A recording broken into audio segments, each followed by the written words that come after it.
Will you check under the bed and make sure there's no Disney executives under... You know things are going south when the actress playing Snow White is doing more damage to the film than the evil queen ever could. At least the queen had a motive. Rachel Zegler? She just had a microphone. And Disney? They're standing there like, mirror, mirror on the wall. Why is everyone roasting us in the comment section? They took Snow White, one of their most iconic classics, and gave it a modern makeover. But instead of a glow-up, it got a full-blown personality lobotomy. And right at the center of this makeover meltdown is Rachel Zegler, who somehow managed to turn one of the most beloved princesses in cinematic history into the face of what critics are calling Disney's worst reboot ever. While Disney's PR team was out there lighting candles and hoping nobody noticed the train derailed, South Park strolled in, poured gasoline on the wreckage, struck a match, and moonwalked out while flipping everyone off. They saw the disaster, laughed, and decided to throw on a special that absolutely torched the whole thing. No survivors, no apologies.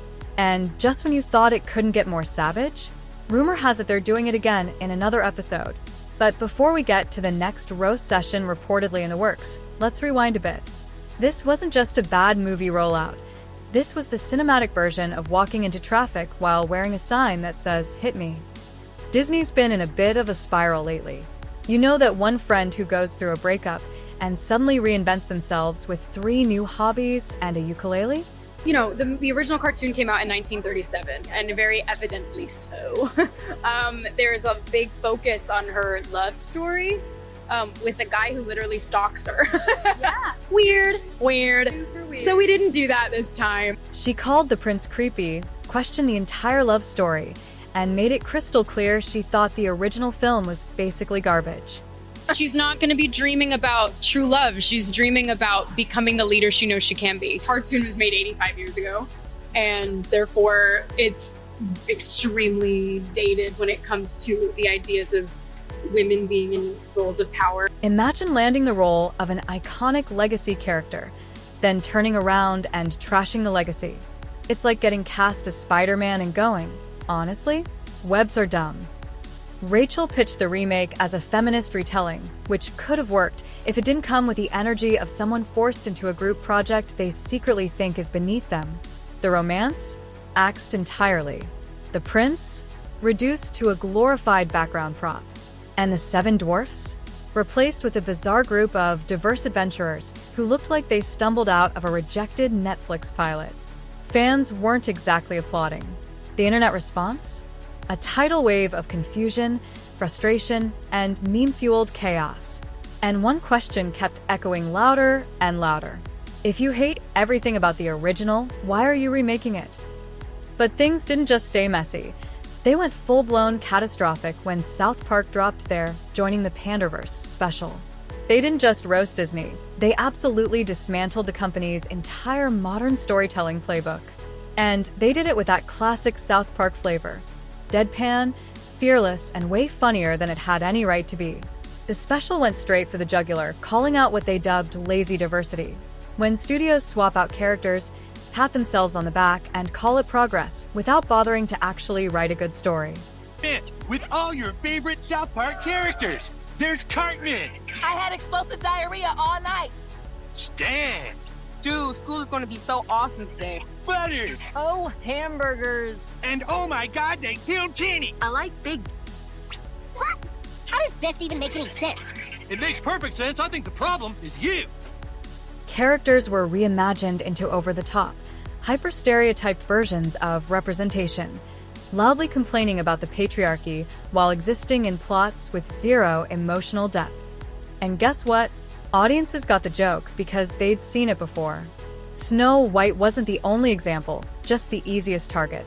South Park called out the trend, hollow storytelling wrapped in progressive buzzwords. Their message wasn't diversity is bad. Their message was, if your idea of diversity is just surface-level swaps with no emotional weight, you're not helping. You're insulting your audience's intelligence. And Disney? They panicked. After months of doubling down on the decision to ditch the dwarfs, they suddenly did a quiet 180. Magically, the dwarfs were back, hastily CGI'd in at the last minute like guilty extras crashing their own movie. But instead of fixing the narrative, it just made things worse. Now, it didn't look like Disney had a vision, just vibes and panic buttons. And behind the scenes, Rachel reportedly wasn't thrilled. Sources say she expected applause. Headlines praising her as the bold new face of the Disney princess era. Instead, she got roasted, memed into oblivion, and turned into the poster child for everything fans hate about Disney's reboot obsession. And to everyone who hates when I win, the winged victory came to the Louvre in pieces, and people still line up to see her. And I can only hope that despite my flaws, and despite my cracks and my breaks, and there are many of them, that at every premiere and everything I do, people will wait in line to see. She's been slammed for coming off as dismissive, entitled, and totally out of touch with the fans who actually grew up loving the original. And that brings us back to South Park, because according to multiple leaks, they're not done yet. Yep, another special is reportedly on the way. This time, focused on everything that's happened after the Panderverse roast, the box office flop, Rachel's ongoing backlash, and Disney's PR nosedive. If that's true, we could be witnessing one of the rare moments where a cartoon does more lasting damage to a major studio than any critic ever could. Are we witnessing the fall of a media empire, or just a studio fumbling through growing pains? Drop your thoughts in the comments, like, and subscribe. I'll see you in the next one.